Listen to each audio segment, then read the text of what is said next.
श्री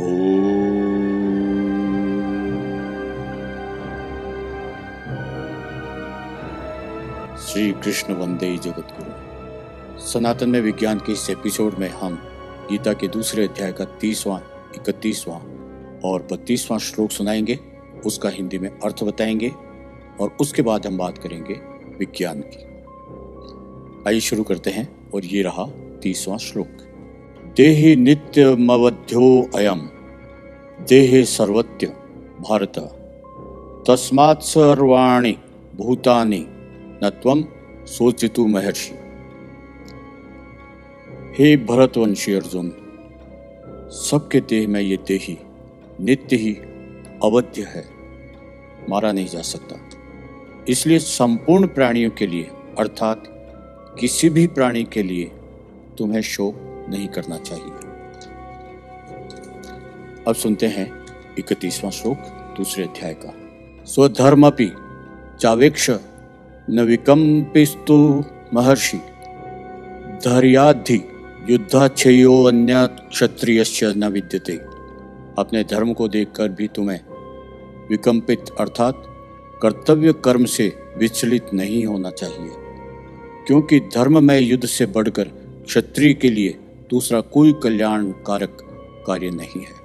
क्षत्रिय धर्म का इन्होंने संदर्भ दिया है। और अब 32वां श्लोक। ये दृच्छया चोपपन्नम स्वर्ग द्वारमापावृतम सुखिनः क्षत्रियः पार्थ लभन्ते युद्धपीदृशम। अपने आप प्राप्त हुआ युद्ध खुला हुआ स्वर्ग का दरवाजा है। हे पृथानंदन, वे क्षत्रिय बड़े सुखी हैं जिनको ऐसा युद्ध प्राप्त होता है।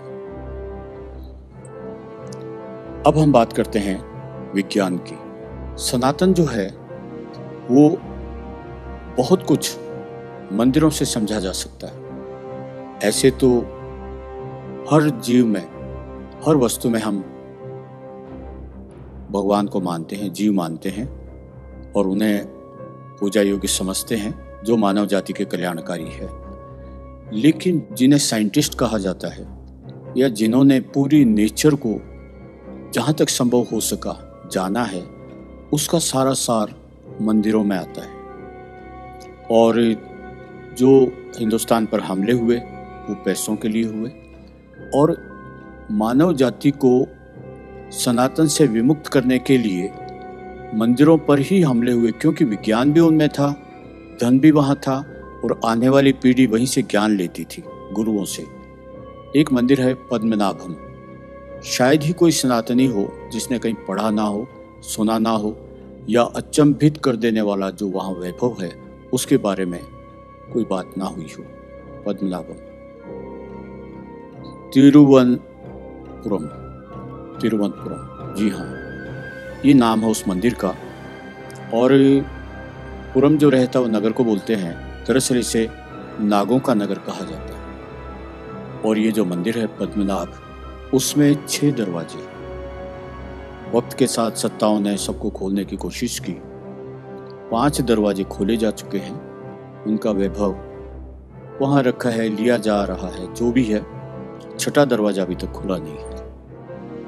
लोग कमाते हैं या सोना चांदी हीरे जवाहरात इकट्ठे करते हैं, रखने की जगह के हिसाब से वो ये करते हैं कि उसे जमीन में गाड़ देते हैं। मंदिरों में अकूत धन वैभव, सोना जेवरात, मोती, माणिक्य, पन्ना, हीरा, पता नहीं क्या क्या क्या क्या अमूल्य। और पद्मनाभ मंदिर उसके लिए बहुत फेमस है। 6ठा दरवाजा है, उसमें अकूत संपत्ति बताई जाती है। तो जब जमीन में गाड़ते हैं तो सुरक्षा की भी व्यवस्था करते हैं। और सुरक्षा की व्यवस्था, मंदिरों का जो खजाना है, नाम ही नागनगर कहा जाता है, तो एक नाग की चौकी स्थापित की जाती है। 6ठे दरवाजे के बाहर भी नाग के चित्र हैं, चौकी स्थापित है। और आप पाएंगे जब भी ऐसी जगह को खोदा जाता है, खोला जाता है या उसे डिस्टर्ब किया जाता है, कहीं ना कहीं से सांप आते हैं। और इस वजह से 6ठा दरवाजा कभी खोल नहीं पाए, आज भी बंद है। आप देखिए समुद्र के अंदर, पहाड़ों के ऊपर, समतल मैदान में अलग अलग देवी देवताओं के इतने मंदिर हैं और उनकी अलग अलग वास्तुकारी, उनका अलग अलग ज्योतिष से, पूरे अंतरिक्ष से, ग्रह नक्षत्र से उनका मेल अथाह ज्ञान है। सनातन को खत्म करने के चक्कर में आने वाली पीढ़ियों को ज्ञान मिला नहीं, अभी वापस इसका प्रादुर्भाव है, क्योंकि सनातन का मतलब है था, है, रहेगा। तो मैं आपको यही कहूँगा कि जहाँ भी आप मंदिर में जाते हैं, हाथ जोड़ने के अलावा जो नई जनरेशन है वो वहाँ की चित्रकारी, वास्तुकारी किस रूप में उसको बसाया गया है। जैसे कि आप जानते हैं पुरी में जगन्नाथ मंदिर, हवा जहाँ से आती है ऊपर जो ध्वजा है वो उससे उल्टी दिशा में फहराती है।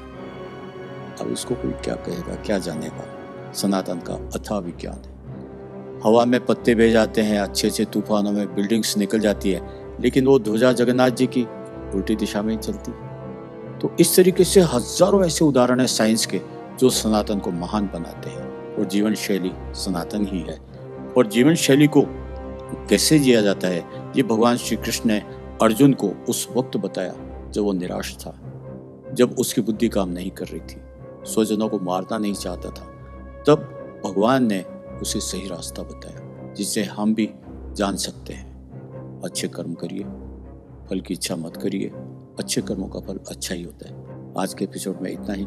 मिलते हैं अगले एक और एपिसोड में दूसरे अध्याय के अगले श्लोक लेकर। जय श्री कृष्ण।